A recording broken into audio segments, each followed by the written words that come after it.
Make sure you're following us over on Instagram at Dolphins Today IG is the handle because we're putting out daily Dolphins content on Instagram as well as the channel. And if you want some more Dolphins content in between our videos, our Instagram is the best place to find it. And when we get to 500 followers, we're doing a Dolphins Today Q&A on IG, so go give us a follow.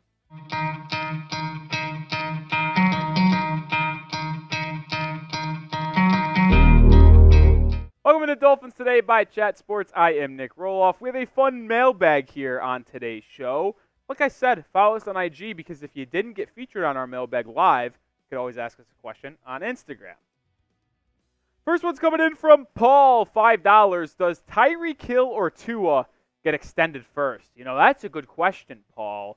And if I had to give you my realistic answer here, which is what you're asking, I'm going Tua Tagovailoa. And might be because I think that's what needs to happen, and this is not really what will happen. But to me, Tyreek Hill is under contract next year. Sure, he doesn't have a ton of guarantees and wants a new deal to match the Justin Jeffersons of the world and A.J. Browns of the world, right? And eventually CeeDee Lamb if he gets paid soon. But you got to get your quarterback situation handled. And I do not want a cloud hanging over this team during training camp and in the beginning of the season if Tua does not have a long-term deal. You technically have some options after the season with the franchise tag, but to me it makes the most sense to get that extension done as soon as possible, which is what I think the priority is for the Miami Dolphins. I would be stunned if you see a Tyreek Hill contract extension before Tua, but we'll have to keep our eye on for it. Kelly Hutchinson with a good question. Have you heard anything about Greg Van Roten? Are they still looking to sign him? I haven't heard anything on if they're going after him. This is kind of how I view the right guard situation now. You know, if you're a watcher of the channel, that I've been banging the drum, banging the table for the Dolphins to sign Greg Van Roten because I think he would be your starting right guard, and I think he would be the missing piece, if you will, for this Dolphins roster to take it from an A- to an A. But it feels like Chris Grier wants to see what he has first. And we'll go into preseason and training camp seeing the battle between Robert Jones, Jack Driscoll, Liam Eichenberg, Lester Cotton. And we'll make an assumption off that. If he goes in and watches the battle every single day and says, you know what, I feel confident and comfortable with the committee we have at right guard, he's going to keep it and no sign anyone. But if he watches them play in the preseason, they all look terrible. Like, oh, maybe we should bring in Greg Van Roten. Now you miss and risk the opportunity of letting GVR sign with a different team who wants his services. But if he does not get signed and is still out there late August, that's when maybe Chris Grier strikes and signs Greg Van Roten. Carson Johnson, little CJ action. What Miami Dolphins UDFA has the best chance of making the roster? You know, that's a good one because if I had to give my vote earlier in the week, it would have probably been Mark Perry, the safety out of TCU. But after hearing that he is starting on the injury list for the Miami Dolphins, it might limit his ability to get snaps and get involved in team activities. Now, he could be taken off at any time, but at least as things currently stand, it's not the greatest look. And I think he can make it the most is because, and you think of Storm Duck, competitive cornerback room. Hayden Rucci, competitive tight end room. Matthew Jones is an intriguing name, the UDFA out of Ohio State. He could fight his way onto the roster as the Dolphins clearly need a guard. But the reason why I would have went with Mark Perry is because the Dolphins are keeping 4 safeties, and Perry is that 5th guy. So he's already just on the outside alongside Patrick McMorris, the 6th-round pick out of Cal. But if Perry is better than McMorris and is better than Elijah Campbell, who is projected to be that 4th safety, then it would be very easy for Perry to make the roster in comparison to the other 3 names you see. So if I had to give a vote, I'd probably go with the UDFA out of TCU, Mark Perry. But let me know your thoughts down below. What UDFA do you think can make the roster? Drop a name for me down in the comment section. Paul with $5 again. Shout to Paul. Also, Hard Rock Stadium needs to step up their security before the season ends. Oh, you want to talk about an all-time disaster. That Copa America final between Argentina and Colombia, I mean, you're just simply not going to find a worse showing than that. But I did a little research, by the way. It's not Hard Rock's fault. It's not even the Ross's fault. It's whatever Compenca or some bullshit like that. I don't know what it's called, but it's whatever the soccer administration is that runs this is the reason why the security was garbage and it was all craziness. So that is the reason that it did not go so well for Hard Rock. When the season comes around, it will be fine, like it always is. And when the FIFA World Cup comes here as well, it will be fine. But this was a completely separate situation outside of Hard Rock. It's going to be fine. Jack Lotteray with a $5 super chat. Hey, talk about a guy over here in Jack Lotteray.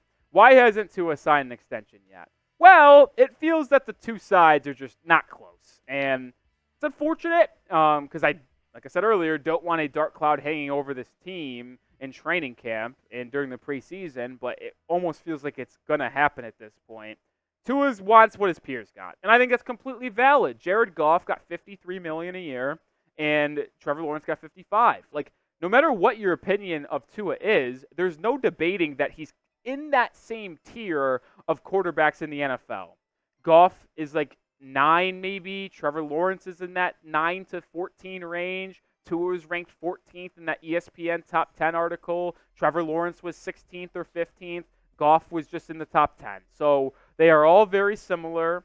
And I just think Tua runs this McDaniel offense really, really well. He's one of the most accurate quarterbacks in football. He led the league in passing last year. I think he deserves the 52, 53 mil a year. I think he does. But it seems like Miami is only offering 47, 48 a season.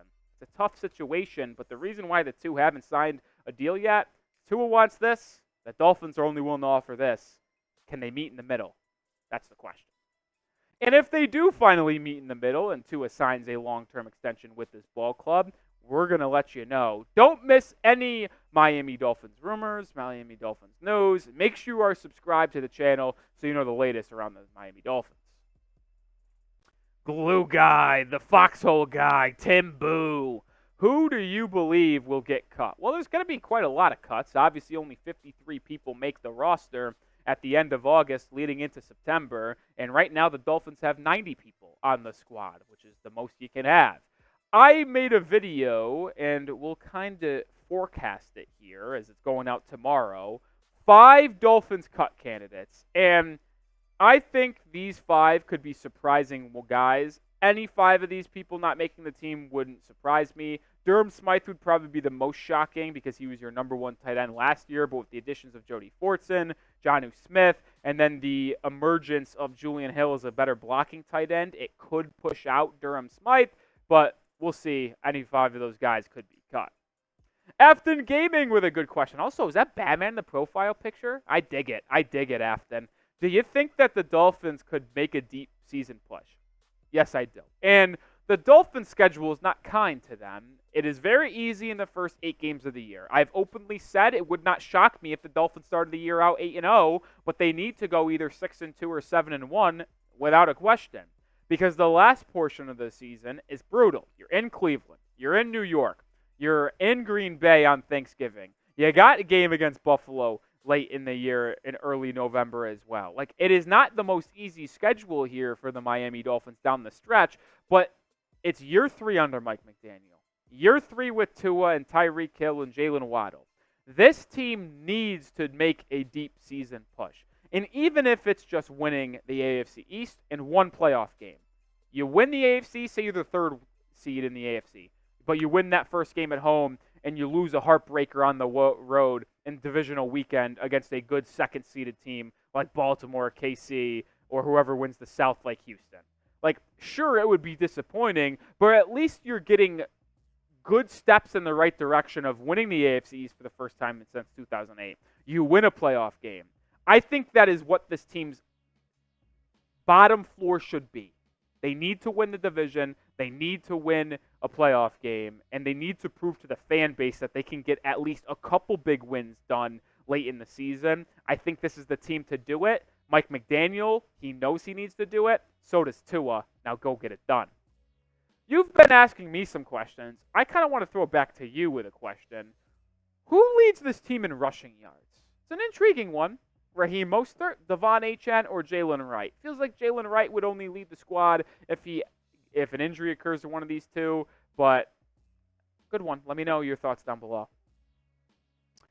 Dylan with a question. If Kader Kohou doesn't bounce back, who could we trade for to play that position? So Kader Kohou is your nickel corner on this Dolphins defense, and I think a name that we've talked about, I think last weekend in our Blockbuster Trade Targets video, Deommodore Lenoir, and I don't know if I said that first name right. I was pretty confident I did there.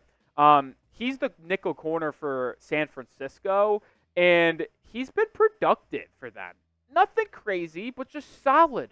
Good cornerback play in that nickel spot. And they've got a couple of young guys coming up their ranks, which could push Lenoir out, especially as he is getting closer and closer to free agency. So if the Dolphins wanted to strike when the iron's hot earlier in the year, Lenoir maybe isn't flashing but isn't sucking, and you're like, well, we need to upgrade from Kader Kohou in that nickel spot because he's not having a bounce-back season.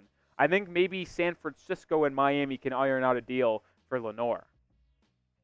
Peter, besides the Dolphins, what other team do you think is going to the playoffs? We're just talking AFC here. Can we run through this? I think it's a fun little thing. The AFC West will be won by the Kansas City Chiefs. The AFC South will be won by the Texans.